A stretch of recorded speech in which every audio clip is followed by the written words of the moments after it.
शुरुआत एक आम सवाल से करते हैं। शेयर बाजार में ऐसा क्या है कि कुछ लोग जैसे वॉरेन बफेट वो लगातार पैसा बनाते हैं, जबकि ज्यादातर लोग डर और लालच के झूले में ही झूलते रह जाते हैं। हाँ, ये सबसे बड़ा सवाल है। आज हम इसी पहेली को सुलझाने की कोशिश करेंगे और हमारे गाइड होंगे बेंजामिन ग्राहम, जिनकी किताब द इंटेलिजेंट इन्वेस्टर को निवेश की दुनिया का कह सकते हैं सबसे अहम दस्तावेज माना जाता है। बिल्कुल। हमारे पास इस किताब का एक बेहतरीन सार है जो हमें सीधे मुद्दे की बात बताएगा। हमारा मकसद आज सिर्फ कुछ नियम रटना नहीं, बल्कि उस मानसिकता को समझना है जो एक आम इंसान को एक समझदार निवेशक बनाती है। बिल्कुल, और इसके लिए हम ग्राहम के दर्शन की 3 सबसे मजबूत स्तंभों पर ध्यान देंगे। पहला, निवेश और सट्टेबाजी के बीच की वो महीन लेकिन बेहद जरूरी लकीर क्या है, जो हमें बाजार के पागलपन से बचाता है। और तीसरा, वो सुनहरा नियम जिसे ग्राहम मार्जिन ऑफ सेफ्टी कहते हैं। ये सिर्फ एक तकनीक नहीं, एक पूरा दर्शन है। तो चलिए सबसे पहले और सबसे जरूरी फर्क से ही शुरू करते हैं। ग्राहम के मुताबिक निवेश और सट्टेबाजी में जमीन आसमान का फर्क क्या है? मतलब ज्यादातर लोगों को तो यही लगता है कि अगर उन्होंने किसी कंपनी का शेयर खरीदा है तो वो निवेश ही कर रहे हैं। क्या ये इतना सीधा है? नहीं, और ग्राहम यहाँ एक बहुत साफ लकीर खींचते हैं। ये समझना शायद उनका सबसे पहला और जरूरी सबक है। उनके अनुसार एक निवेश वो होता है जो 3 शर्तों को पूरा करे। 3 शर्तें कौन सी? हाँ, पहली है गहन विश्लेषण, मतलब पैसा लगाने से पहले कंपनी के बिजनेस, उसकी आर्थिक सेहत, इन सब की पूरी जांच पड़ताल करना। ठीक है। दूसरी, मूलधन की सुरक्षा, मतलब ये सुनिश्चित करना कि आपका लगाया हुआ पैसा डूबने का खतरा ना के बराबर हो। और तीसरी, एक संतोषजनक रिटर्न। संतोषजनक मतलब कोई रातों रात अमीर बनने वाली बात नहीं। बिल्कुल, एक वाजिब मुनाफे की उम्मीद। अगर कोई गतिविधि इन 3 शर्तों को पूरा नहीं करती तो ग्राहम की नजर में वो सट्टेबाजी है। ये फर्क सुनने में तो बहुत साफ लगता है, लेकिन क्या आज के बाजार में ये इतना आसान है? हम ऐसी कई नई कंपनियों को देखते हैं जो सालों तक कोई मुनाफा नहीं कमाती, फिर भी उनके शेयर की कीमत आसमान छू रही होती है। बहुत अहम सवाल है। तो क्या ग्राहम के हिसाब से उन सब में पैसा लगाना सट्टेबाजी ही कहलाएगा? देखिए, ये एक बहुत ही अच्छा सवाल है जो ग्राहम के सिद्धांतों को आज के दौर से जोड़ता है। ग्राहम का ढांचा सख्त है, लेकिन पत्थर की लकीर नहीं। मुख्य बात विश्लेषण वाले हिस्से में छिपी है। अच्छा। अगर एक निवेशक ने किसी घाटे में चल रही टेक कंपनी का भी गहरा विश्लेषण किया है, उसके बिजनेस मॉडल को समझा है और उसे यकीन है कि 10 साल बाद ये कंपनी बाजार पर राज करेगी, तो वो एक तर्कसंगत फैसला ले रहा है। और अगर कोई सिर्फ इसलिए खरीद रहा है क्योंकि दाम बढ़ रहा है, तो वो सट्टेबाजी कर रहा है। फर्क तरीके का है, कंपनी का नहीं।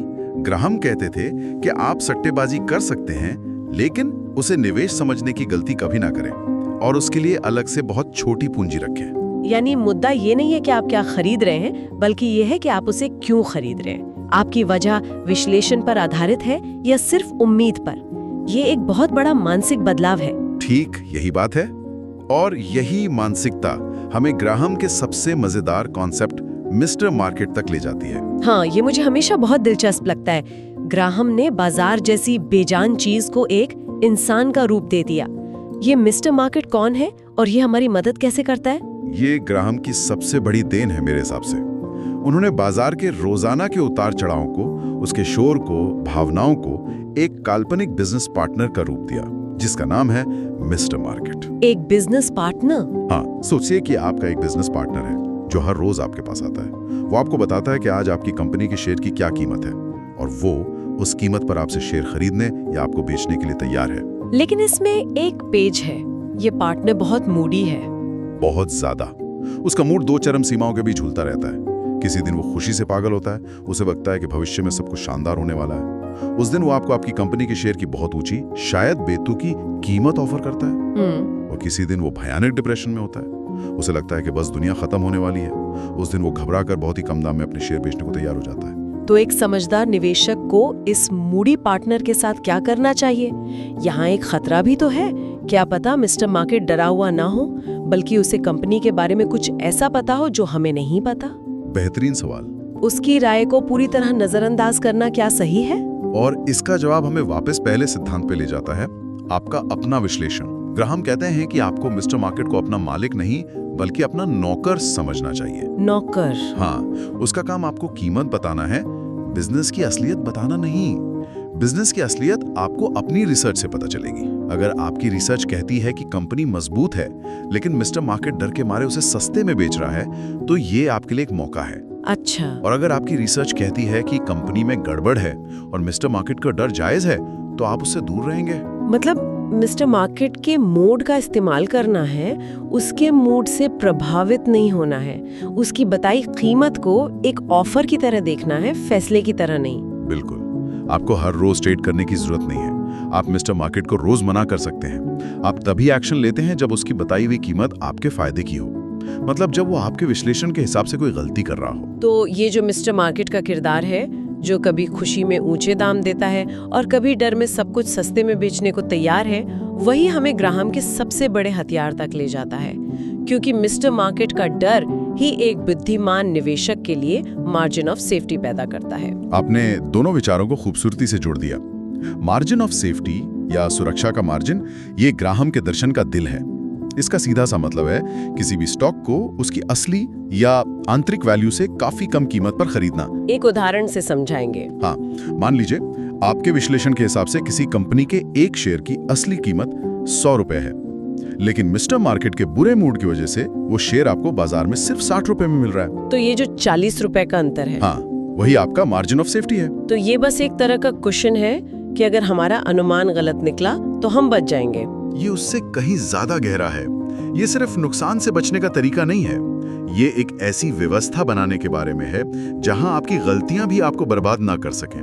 देखिए, निवेश में आप हर बार सही नहीं हो सकते। कोई नहीं हो सकता। कोई नहीं हो सकता।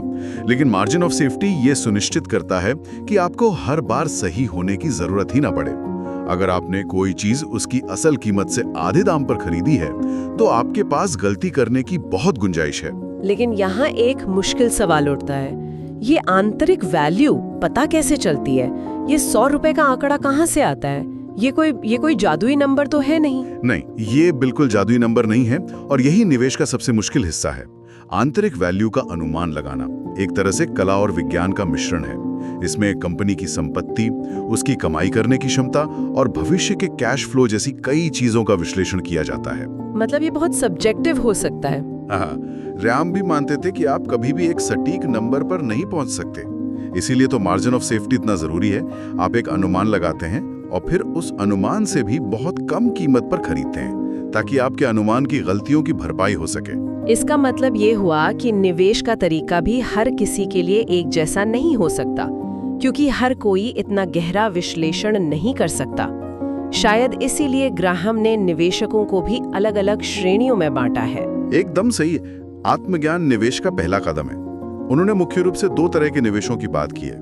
पहले हैं रक्षात्मक निवेशक, यानी डिफेंसिव इन्वेस्टर। ये कौन होते हैं? ये वो लोग हैं जो निवेश में बहुत ज्यादा समय, मेहनत या रिसर्च नहीं करना चाहते या नहीं कर सकते। उनका लक्ष्य अपनी पूंजी को सुरक्षित रखना और एक स्थिर, वाजिब रिटर्न पाना होता है। वे बड़ी, जानी मानी, आर्थिक रूप से मजबूत कंपनियों में निवेश करते हैं। और दूसरे तरह के निवेशक जो ज्यादा हाथ पैर मारने को तैयार रहते हैं, उन्हें ग्राहम उदयमशील निवेशक कहते हैं, एंटरप्राइजिंग इन्वेस्टर। ये वो निवेशक हैं जो सक्रिय रूप से मौके तलाशते हैं। ये अपना समय और ज्ञान दोनों निवेश करने के लिए तैयार रहते हैं। तो ये खुद रिसर्च करके उन स्टॉक्स को ढूंढते हैं जो सस्ते मिल रहे हों। बिल्कुल, अंडर वैल्यूड स्टॉक्स। ये ज्यादा रिटर्न की उम्मीद में थोड़ा ज्यादा जोखिम ले सकते हैं, लेकिन उनके फैसले हमेशा गहरे विश्लेषण पर आधारित होते हैं। तो यहाँ सबसे बड़ा सबक क्या है? खुद को पहचानना कि आप कितना समय और मेहनत देने को तैयार हैं और उसी हिसाब से अपनी रणनीति चुनें। ऐसा नहीं हो सकता कि कोई मेहनत रक्षात्मक निवेशक जितनी करे और उम्मीदें उद्यमशील निवेशक जैसी रखें। आपने बिल्कुल सही नब्ज पकड़ी है। ग्राहम के अनुसार सबसे बड़ी गलती इन दोनों के बीच में फंस जाना है। अगर आपके पास समय या ज्ञान नहीं है तो रक्षात्मक तरीका अपनाएं, अगर है तो ही उद्यमशील बने। आधे अधूरे ज्ञान के साथ उद्यमशील बनने की कोशिश करना वो तबाही का नुस्खा है। ठीक है, तो एक बार जब निवेशक अपनी पहचान तय कर लेता है कि वो रक्षात्मक है या उद्यमशील, तब सवाल उठता है उसे बाजार के हजारों शेयरों में से चुनना क्या है। यहाँ ग्राहम हमें अटकलें लगाने से रोकते हैं और एक ठोस चेकलिस्ट देते हैं। हाँ, वो सिर्फ फलसफा नहीं बताते बल्कि ठोस नियम भी देते हैं। उनकी चेकलिस्ट में कुछ मुख्य बातें थीं, जैसे पहली, कंपनी का आकार। वो बहुत छोटी कंपनियों से बचने की सलाह देते थे। अच्छा। दूसरी, वित्तीय मजबूती, मतलब कंपनी पर कर्ज बहुत ज्यादा ना हो। तीसरी, स्थिर कमाई, कंपनी ने पिछले 10 सालों में लगातार मुनाफा कमाया हो। और डिविडेंड, उसका भी जिक्र है? हाँ, डिविडेंड का रिकॉर्ड, कंपनी ने पिछले 20 सालों से लगातार डिविडेंड दिया हो। और आखिर में उचित मूल्यांकन, मतलब शेयर की कीमत वाजिब हो। और इसके लिए वो पीई रेशियो की बात करते हैं, यानी कंपनी की कमाई की तुलना में उसकी कीमत। तो क्या इसका मतलब है कि कम पीई हमेशा अच्छा होता है? बस सबसे कम पीई वाले स्टॉक खरीद लो? आमतौर पर एक कम पीई आकर्षक हो सकता है, लेकिन हमेशा नहीं। ये एक शुरुआती संकेत है बस। कभी-कभी एक कम पीई किसी मुसीबत में फंसी कंपनी का भी संकेत हो सकता है, जिसे बाजार वैल्यू ट्रैप कहता है। वैल्यू ट्रैप मतलब वो सस्ता दिखता है पर है नहीं। सही बात। इसीलिए ग्रहण कहते हैं कि इसे दूसरे मापदंडों के साथ देखना चाहिए, जैसे मजबूत बैलेंस शीट और लगातार मुनाफे का रिकॉर्ड। एक अकेला आंकड़ा कभी पूरी कहानी नहीं बताता। और डिविडेंड पर इतना जोर क्यों? आज की कई सबसे बड़ी कंपनियां जैसे गूगल या अमेज़न अपने शुरुआती दिनों में कोई डिविडेंड नहीं देती थी। क्या ग्राहम का तरीका उन्हें नजरअंदाज कर देता? ये उनके सिद्धांतों की आज के दौर में सबसे बड़ी आलोचनाओं में से एक है। ग्राहम के समय में डिविडेंड कंपनी के स्वास्थ्य का सबसे बड़ा सबूत था। ये दिखाता था कि कंपनी सिर्फ कागज पर नहीं बल्कि असल में कैश कमा रही है और उसे शेयर धारकों के साथ बांटने को तैयार है। बिल्कुल। आज हम कह सकते हैं कि सिद्धांत वही हैं, लेकिन सबूत बदल गए हैं। आज एक निवेशक शायद डिविडेंड की जगह मजबूत फ्री कैश फ्लो को देखेगा। मुद्दा यह है कि कंपनी के मुनाफे की गुणवत्ता कैसी है। सही है। इन सभी नियमों, रणनीतियों और विश्लेषण के बावजूद ग्राहम एक बहुत गहरी बात कहते हैं। वो कहते हैं कि निवेशक की सबसे बड़ी समस्या और उसका सबसे बड़ा दुश्मन वो खुद होता है। सारी गणित और रिसर्च के बाद भी हम खुद ही अपने दुश्मन कैसे बन जाते हैं? क्योंकि निवेश सिर्फ नंबरों का खेल नहीं है, ये मनोविज्ञान का खेल है। ग्राहम ये बातें किसी एयर कंडीशन कमरे में बैठकर नहीं लिख रहे थे। उन्होंने 1929 की महामंदी देखी थी। हाँ, जहां लोगों की जिंदगी भर की कमाई एक हफ्ते में डूब गई थी। उन्होंने इंसानी लालच और डर को उसके सबसे खतरनाक रूप में देखा था। उनका हर नियम उसी डर और लालच की आग में तपा हुआ है। मतलब आप कितनी भी अच्छी रिसर्च कर लें, अगर भावनाओं पर काबू नहीं है तो आप पैसा गंवा देंगे। भावनाओं से उनका मतलब मुख्य रूप से लालच और डर ही है। हाँ, ये दो सबसे बड़े दुश्मन हैं। जब बाजार तेजी से ऊपर जा रहा होता है तो लालच हावी हो जाता है। लोग बिना सोचे समझे महंगे शेयर खरीदने लगते हैं, इस डर से कि कहीं वो मौका चूक ना जाए, जिसे आजकल फोमो या फेयर ऑफ मिसिंग आउट कहते हैं। हाँ, वही। और इसके विपरीत जब बाजार गिर रहा होता है तो डर हावी हो जाता है और लोग घबराकर अच्छी कंपनियों के शेयर भी कौड़ियों के दाम बेच देते हैं। एक बुद्धिमान निवेशक को इसके ठीक उल्टा करना होता है। दूसरों के लालच से सावधान रहना और दूसरों के डर का फायदा उठाना। ये कहना बहुत आसान है, जब दूसरे डरें तो लालची बनो। लेकिन जब आपका अपना पैसा दांव पर लगा हो और हर तरफ से मंदी की खबरें आ रही हो, तब खरीदारी का बटन दबाना शायद दुनिया का सबसे मुश्किल काम है। बिल्कुल। और इसीलिए ग्राहम का पूरा दर्शन एक सिस्टम बनाने पर जोर देता है। ये नियम, ये चेकलिस्ट, ये मिस्टर मार्केट की कहानी, ये सब आपकी भावनाओं को दरकिनार करने के औजार हैं। अच्छा। जब डर का माहौल हो तो आप अपनी भावनाओं से नहीं, अपनी चेकलिस्ट से पूछते हैं, क्या कंपनी मजबूत है? क्या कीमत में मार्जिन ऑफ सेफ्टी है? अगर जवाब हाँ है तो आप खरीदते हैं, चाहे आपका दिल कितना भी घबरा रहा हो। यही अनुशासन है। और धैर्य। और धैर्य, ये समझना कि दौलत कंपाउंडिंग से बनती है जो समय लेती है। इन दोनों हथियारों के बिना कोई भी विश्लेषण बेकार है। तो आज हमने बेंजामिन ग्राहम के जरिए इंटेलिजेंट इन्वेस्टिंग के मूल सिद्धांतों की एक गहरी पड़ताल की। सार ये है कि निवेश विश्लेषण का काम है, भावनाओं का नहीं। कीमत वो है जो आप चुकाते हैं, वैल्यू वो है जो आपको मिलती है। और एक बुद्धिमान निवेशक हमेशा वैल्यू को कीमत से ज्यादा चाहता है। बिल्कुल। और सबसे जरूरी, मार्जिन ऑफ सेफ्टी एक ऐसा सुरक्षा कवच है जो आपको अपनी गलतियों से बचाता है। ये जल्दी अमीर बनने की स्कीम नहीं, बल्कि समझदारी और अनुशासन से संपत्ति बनाने का एक सिद्ध तरीका है। और ये हमें एक जरूरी सवाल पर छोड़ जाता है। ग्राहम की एक सबसे मशहूर कहावत है कि निवेश को एक बिजनेस की तरह समझें। लेकिन असल जिंदगी में इसका क्या मतलब है? क्या इसका मतलब ये है कि अपनी रिसर्च के लिए हर हफ्ते तय घंटे निकालने चाहिए, या अपने पोर्टफोलियो के लिए एक बिजनेस प्लान बनाना चाहिए जिसमें लक्ष्य और रणनीति साफ साफ लिखी हो, या शायद हर 3 महीने में खुद के लिए एक रिपोर्ट लिखनी चाहिए जिसमें ये लिखा हो कि कौन सा फैसला क्यों लिया गया और उसके क्या नतीजे रहे। हाँ, ठीक वैसे ही जैसे कंपनी का सीईओ अपने बोर्ड को रिपोर्ट करता है। इस पर सोचना दिलचस्प होगा, क्योंकि शायद यही तरीका है खुद को अपना सबसे बड़ा दुश्मन बनने से रोकने का।